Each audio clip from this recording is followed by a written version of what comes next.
అక్షయ తృతీయ నాడు ప్రధానంగా శ్రీ మహావిష్ణువు మరియు లక్ష్మీదేవిని ఆరాధించడం చాలా శుభప్రదమని పరిగణించబడుతుంది. అక్షయ తృతీయ రోజున లక్ష్మీనారాయణులను పూజించడం వల్ల ఆర్థిక శ్రేయస్సు, అదృష్టం లభిస్తుందని విశ్వసిస్తారు. ఈ రోజున భక్తులు విష్ణు సహస్రనామ పఠనం, లక్ష్మీ పూజ మరియు ఉపవాసం ఉండడం వంటివి చేస్తారు. అక్షయ తృతీయ నాడు చేసే దాన ధర్మాలకు విశేష ప్రాముఖ్యత ఉంది. అక్షయ తృతీయ రోజున బ్రాహ్మణుడికి బియ్యం, కూరగాయలు, ఇతర వస్తువులు దానం చేయడం వల్ల విశేష ఫలితాలు లభిస్తాయి. ముఖ్యంగా నీరు నింపిన కుండలు, మామిడి పళ్ళు, గొడుగు, పాదరక్షలు వంటివి ఉపయుక్తమైన వస్తువులు దానం చేయడం వల్ల లక్ష్మీదేవి అనుగ్రహం లభిస్తుందని ధర్మశాస్త్రం చెబుతుంది. అదేవిధంగా ఆర్థిక వీలున్న వారు బంగారాన్ని కూడా దానం చేయవచ్చు. సుమంగళికులకు లేదా బ్రాహ్మణులకు కుంకుమ, తమలపాకులు దానం చేయడం వల్ల వంశాభివృద్ధి, సౌభాగ్యం కలుగుతుందని నమ్ముతారు. అన్నదానం అనేది అన్ని దానాల కంటే మిన్న. ఈ రోజున పేదల ఆకలి తీర్చడం వల్ల ఇంట్లో ధాన్యానికి ఎప్పుడూ లోటు ఉండదు.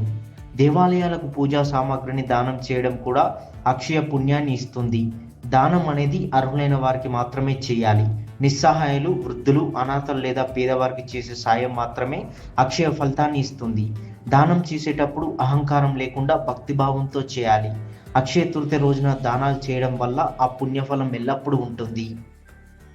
అక్షయ తృతీయ నాడు ఏమి దానం చేయాలంటే, చక్కగా ఉదయాన్నే లేచి తలంటు స్నానం చేసి ఇంట్లో దీపారాధన చేసుకొని తరువాత బ్రాహ్మణోత్తముడికి చక్కగా బియ్యము, కూరగాయలు, అదేవిధంగా ఏదైనా వస్తు సామాగ్రి అంటే భోజనానికి సంబంధించినటువంటి వస్తు సామాగ్రిని అందించి పేదవాళ్ళకు కూడా, ఎవరికైనా ఆకలితో ఉన్న వాళ్లకు ఈ సాహిత్య దానం గనక చేసినట్లయితే మంచి ఫలితాలు ఉంటాయి.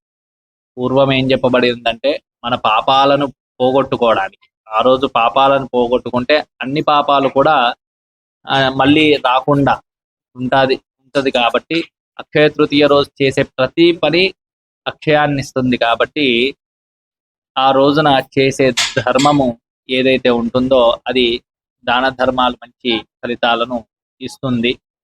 కర్మను పోగొట్టుకోవడానికి ధాన్యము దానం చేయొచ్చు. మనకు 16 రకాల దానాలు చెప్పబడి 10 రకాల దానాలలో ఏ దానము చేసినా కూడా అక్షయ తృతీయ రోజు ఆ పుణ్యఫలం ఎప్పటికీ. మరి అక్షయ తృతీయ రోజు ఇస్తే ఇవ్వడమే కదా అంటే, దానము వేరు, ఇవ్వడము చాలా వ్యత్యాసం ఉంటుంది. అంటే పుణ్యం కోసం చేసే ధర్మ కార్యం ఏదైనా కూడా మంచి ఫలితాలను ఇస్తుంది. కాబట్టి దాన ధర్మాలు చేయడం అనేది విశేషం. ఆ రోజు పేదవారికి, చదువు లేని వారికి విద్యాదానం, పేదవారికి అన్నదానం, అదేవిధంగా బ్రాహ్మణులకు సత్కార్యములు చేసుకొని ఈ యొక్క మంచి ధర్మ అనుష్ఠానం చేస్తే మంచి ఫలితాలు ఉంటాయి.